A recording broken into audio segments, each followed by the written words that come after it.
Hello and welcome back to my YouTube channel. Grace Amoka, a proud Nigerian teacher. And what I do is I share my journey, the ups, the downs, and today I'm sharing one of those low moments in life. And it's moments that many of us have experienced. I mean, loss is something that we're all familiar with, either the loss of a loved one, the loss of a job, the loss of identity, the loss of purpose, the loss of, it could be loss of a pet, anything. Loss is a language that we know how to speak. The challenge is we don't speak it very fluently because society generally frowns at having those kinds of conversations. Sometimes we think that when we don't talk about something, it ceases to exist. So, two major things I'll be doing today. I'll be sharing my own personal journey, the toughest loss that I have faced in my life, and then I'll be sharing from one of the best books in the world. It's Beautiful Scars. I believe that through our journeys, even the very hard times, when we let God, He has a way of transforming our pain to purpose. And I'll say that Beautiful Scars is one way that I've seen God transform the most painful part of my life into the purpose of helping other people navigate this. Yeah. So I'll be reading some parts of this and you will absolutely enjoy it. It's Beautiful Scars, navigating the uncharted waters of grieving the death of a loved one. But even if you haven't lost a loved one, you'll be able to resonate with some of the things that I will share, and I trust that it will be helpful for you. So, diving right into the story, I come from a very, very lovely, well bonded family of five. So, there's my mom, my dad, my older brother. I am the middle child. I don't have middle child problems, yeah. And then my younger sister. And this happened in 2019, in August of 2019. So everyone was in their various stations. I was in Lagos, Nigeria at the time. My brother was in Abuja, and my sister was working in the north. So in 2018, she had just gotten married and moved down to Jigawa State to stay with her husband. And she got this fantastic job with an NGO, and she was working in Kebbi at the time. So this August of 2019, we were all supposed to come back home for just vacation and spend some time with my parents. She had just gained admission to do her PhD and she was to leave in about 10 days or so. So it was that time we were going to reunite as a family, have final, bonding time together, and then everybody, goes back to their various stations. And yeah, so she was on that journey. Long story short, because I did not carry tissue on this video, so I don't intend to shed any tears. But while I was traveling back from Lagos, she was supposed to be on her way, from Kebbi State. And I remember I was at the airport and I spoke with my dad to say, oh, is Eunice home now? So her typical fashion is once she's done with a long trip, she would just sleep through the day. So I expected to hear, oh, she's asleep. But then my dad is like, they haven't seen her. And I'm just like, what does that mean? You haven't seen her. The last thing in life, Eunice was 27. She was the brightest mind I've ever met. She was that star child, at her work. Everywhere she went, she was just that magnificent human being. So when they said they haven't seen her, of course, my brain didn't even go to anything dramatic. It was just maybe their vehicle had a challenge on the way, something. And then, long story short, my dad now says, oh, there had been an accident, but no female died. And for the first time, I'm just like, okay.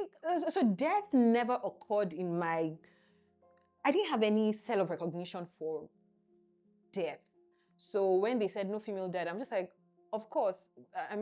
That's not the conversation we're having.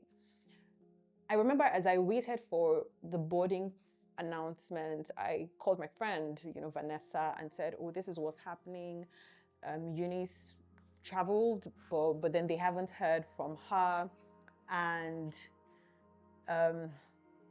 yeah, they were searching, for where she was, and all of that.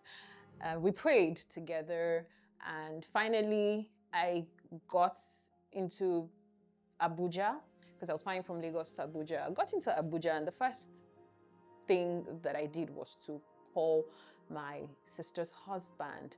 He didn't pick the call. It was his friend that picked the call. And first thing the friend said was I'm sorry. And I'm just like, sorry for what?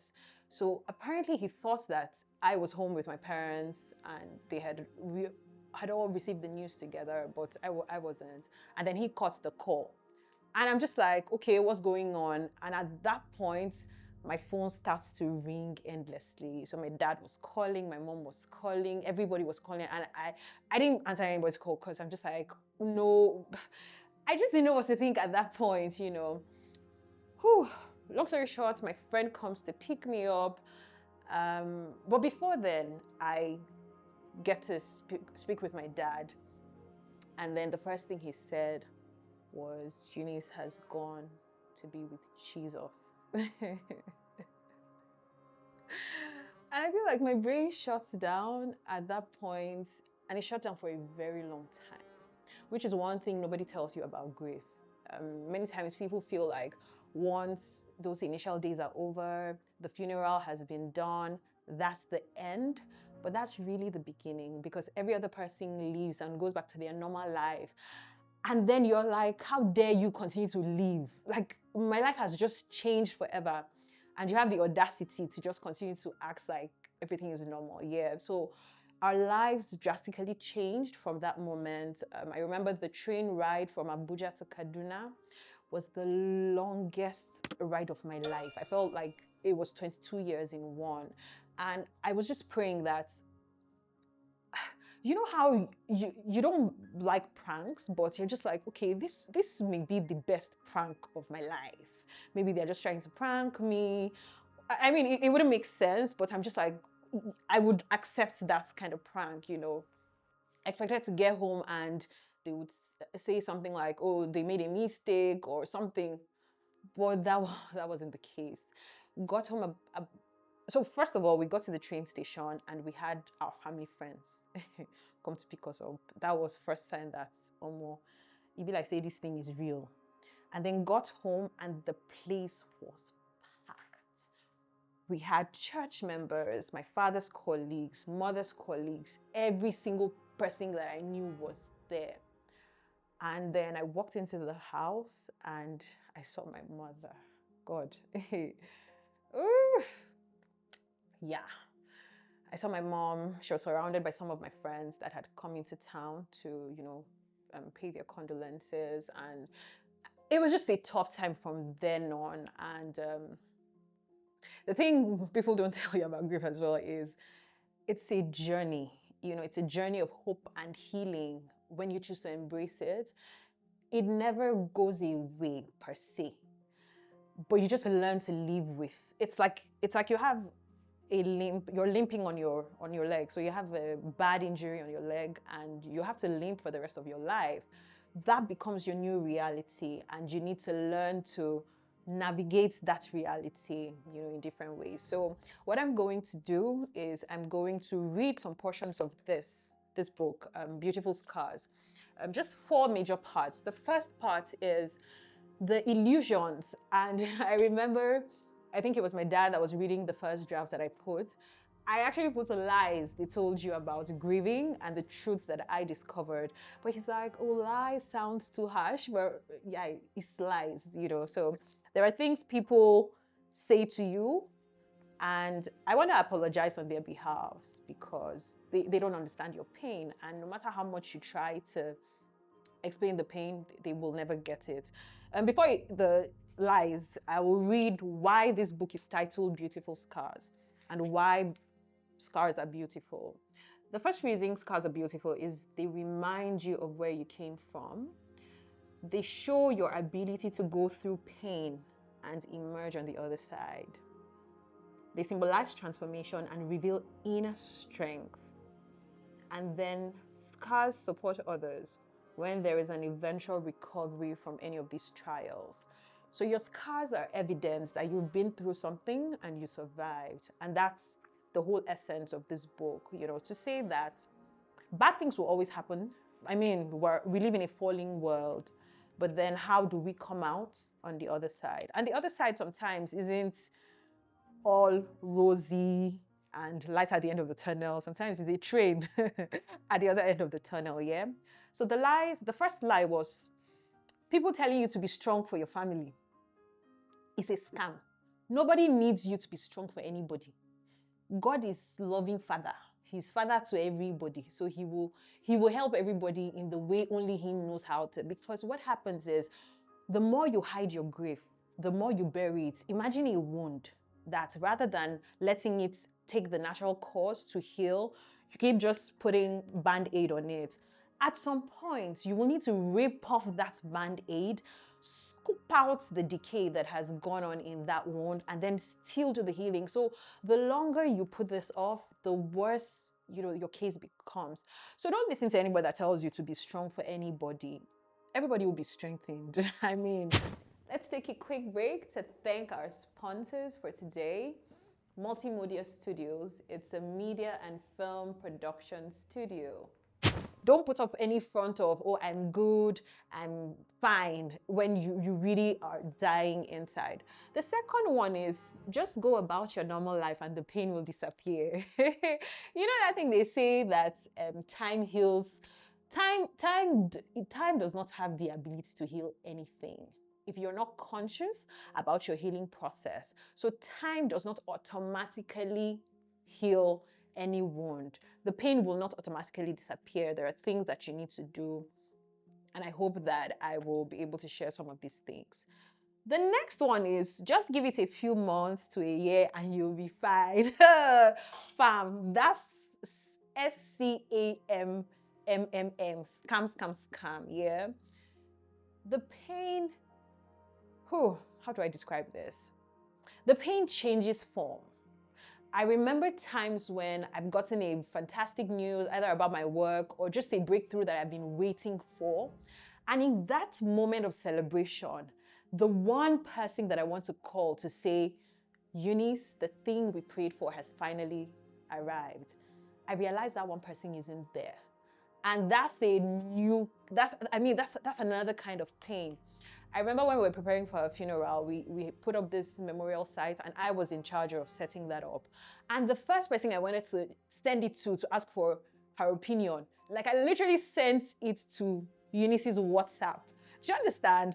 So in moments of celebration, in festive moments, you're looking around, looking for that one person that stood by you, that loved you in spite of all your things, and the person is not there. It opens up a new kind of pain. So no, it doesn't go away in a few months to a year. It just changes form. The next one is moving on means forgetting about your loved one. Man, that one is very dicey because you're torn between how do I honor the memory of this person and okay, when I find pockets of happiness in my life, does that mean I've forgotten about this person? No. God doesn't expect you to stay there and wallow in that pain for all your life. So you need to embrace the fact that this person's memory will always be with you. I mean, when I think about myself, I see Eunice in many things, in the way that I love people and give people a chance, in the way that I show kindness, in a way that these days I fight for certain friendships that I have. I see Eunice all through my life, so I can never forget about her. But I don't think she also wants me to live my life in shadows and just, consistently depressed and not living my life to the fullest. Yeah. So moving on doesn't mean forgetting about your loved one. And then the final one, this one, it do pain me because, the people that will come and say, oh, I understand how you feel. Case in point, a friend of mine so she got this opportunity to travel to a country that I won't mention. So she doesn't know she's the one. And the travel plans fell through, like it scattered. And she's coming to pay her condolences. And she's like, oh, Grace, I understand how you feel. The pain I felt when my travel plans fell through. I'm like, what? I'm like, If not that I'm a Christian that loves Jesus, I would have been like, you they craze, but I not say you they craze, yeah? So there are people that will come to you and tell you, oh, I understand just how you feel. And my answer to them in my mind is, you don't. So even if you have gone through a similar situation, it's different because, I mean, for my family members, the way that my mother processed the loss of her daughter, I can never understand it. It's the loss of a sister. For my brother, it's the loss of a sister too, but it's different because the relationship we had is different. I mean, Yusha gets the point, yeah? So the next part, so what I then do in the book is I then write the A to Z of grieving and healing and recovery. And the first thing you need to do, which is letter A, is acceptance. You need to accept that this happened because living in denial will delay your healing process, yeah?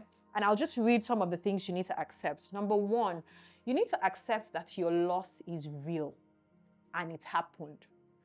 You also need to accept the fact that things will never be the same again. But then you get to decide whether it's going to be for good or for bad. And the concept of what is normal will now have to take a new look. You also have to accept that you will have to go through this process. Yeah? In some cases, it feels like that morning will never come, but it will, if you let yourself. So that's the first one, which is A, acceptance. And of course, if you want to get the book, you can click the link in the description box and get it from Amazon. The second letter is B, which is believe. You need to start to embody certain beliefs that will help you. And one of the things that helped me, maybe I'll share a few. The first one was knowing that, you need to embrace certain absolutes in life. Number one, God is a good father. So I went through a series of questions that I asked myself that just brought me to my knees. The first was, I have a father that says he doesn't sleep, he doesn't slumber. Is it possible that in the instance of Eunice's traveling and eventually dying, was he asleep? No. So he was well aware. And while God doesn't cause bad things to happen, he knows. I mean, miracles could have happened at any point in this equation. Yeah? Even on the third day, she could have risen from the dead. But it didn't happen. But I had to come to terms with the fact that God is a good father. And because he's a good father, he does only good. And that helped me to process my grief differently. So you need to decide what absolutes you're going to make a core part of your life to help you through this process. One of my friends said something that stayed with me over the years, that we don't have the right to judge God based on our experiences. So think about the greatness of God. We see his awesome works through creation. I can't now say because a bad thing happens in my life, then God sees this to be good. No. And then all those funny questions that we ask, oh God, where were you when this was happening to me? He was there on the throne. Yeah, nothing shakes him, nothing moves him. Yeah. As I said, we live in a falling world, and that's why some of these things will keep happening. Yeah. So we're going to jump to letter J. I love this one so much because in the first few weeks, I couldn't talk about how I was feeling. I didn't even know how I was feeling. But then journaling was a tool that helped me process my emotions. And this book is a product of some of the journalings that I did. And I have another book, which is Colors of Hope. It's more of a journal. So I have prompts there, I have coloring pages, and maybe I should just give this out as a free gift. I'll think about it. When I make up my mind, you'll definitely see it in the description box. So you can use that as a wonderful tool to start to process your grief and how you're feeling, in different moments. One of the things that has helped me is my ability to track my journey and track my growth in all of these processes. I strongly believe that God has a way of transforming our pains to purpose. There's no pain that is without point. Yeah, there's no pointless pain that we go through because we get to help other people navigate theirs. So you can journal your way to healing and wholeness. And the final one I'm going to share is letter K, which is knowledge. And I tell a story about a guy named Conrad Reed, who, I mean, his family, this was like decades, a long time ago, his family had this gold nugget that they passed by every single day, but they didn't know that it was gold. So the problem wasn't that they were poor, even though they were. The problem was they had something, but they didn't know what it was. So many times I found that in my life, the problem is not what I think the problem is. The real problem is a knowledge problem. So, what's some of the knowledge that I've gained that has helped me? The first one is pain is never final, and there is purpose in my pain. The second is there is no situation in my life. One of my mom's favorite scriptures is 1 Corinthians 10:13. I hope I got it. It talks about how there is no temptation that has come your way that is not common to man, but God is faithful, who will not let you suffer more than what you can bear, but will with that same temptation create a way of escape for you. So in place of temptation, I usually replace it with there's no circumstance, there's no situation that has come my way that I'm the first person that is experiencing it. So that's one key knowledge area that I've gained that has helped me to navigate this season. So someone has gone through it and someone is currently going through it as well. Number 3 is God never causes the fires in my life, but He's with me through every fire. And trust me, there are some times in my mind I'm just like, gee, why are both of us inside this fire together? When you can just quench the fire, But the reality and the knowledge that has helped me is just knowing that He doesn't cause the fire, but He's with me through every fire. The fourth one, this one, is that though I walk through the valley of the shadow of death, I will fear no evil, not because fear no they catch me, but because God is with me, in that fire, and it ties strongly to the third one. The fifth is the earlier I open my heart to God's healing power, the quicker my healing process will be. There's a weird way that we romance our pain. So you're so familiar with the pain that it's like, God is like, let it go. And you're just like, but it's all that I know. It's all that I have. And we don't know what lies on the other side of that pain. So we struggle to let it go. But the earlier you're able to just say, like a child, God, carry me. He's there to help you just start that healing process. The next one is, as I embrace healing, I give other people the opportunity to do the same. I mean, if I had $1, or let's not say $1, if I had $1,000 for every time someone asked me, how did you do this? How did you go through this phase of your life? Or how are you going through it? I would be a millionaire in dollars right now. Yeah. But the thing is, I've seen that as I've embraced the healing process, I'm able to help other people navigate their own pains, yeah?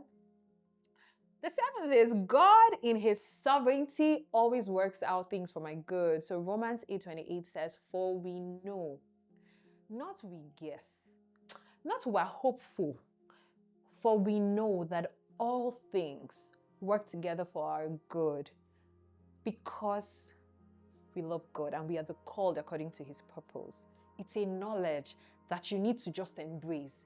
When it makes sense, when it doesn't make sense. That ultimately, God is, as the masterful, sovereign God that He is, He's working everything out for my good, even when I don't see it, even when I don't feel like He's doing that. Yeah. Then 8 is help is always available to me. I just need to reach out for it. I struggled with this one because I came from being the person that always had things figured out. I never wanted to ask for help from other people. But this journey, you can't do it alone. You can't do life alone. You can't do your seasons of loss alone. So reach out to the people that are there for you and want to support you. It's going to make a world of difference. Finally, and I think I mentioned this, but just to say it again, my experiences are too little to change the nature of God. God is good, and that is a constant. I need to view God through the history of His goodness. Fam, if you don't have this book, just get a copy, yeah? I know that God is going to use it to bring healing and hope to your heart. I pray that God in his wisdom and in his goodness, our God who is able to transform your graves into gardens, he will hold you in these moments of pain and, deep grief, that you will see him working things out for your good. That even when you don't understand what's happening, you can just surrender to the one who understands it all, who knows it all, and he will definitely see you through. Thank you so much for watching. I know that you know one person at least who is going through a season of loss. Share this video with them. I promise you they will thank you for it.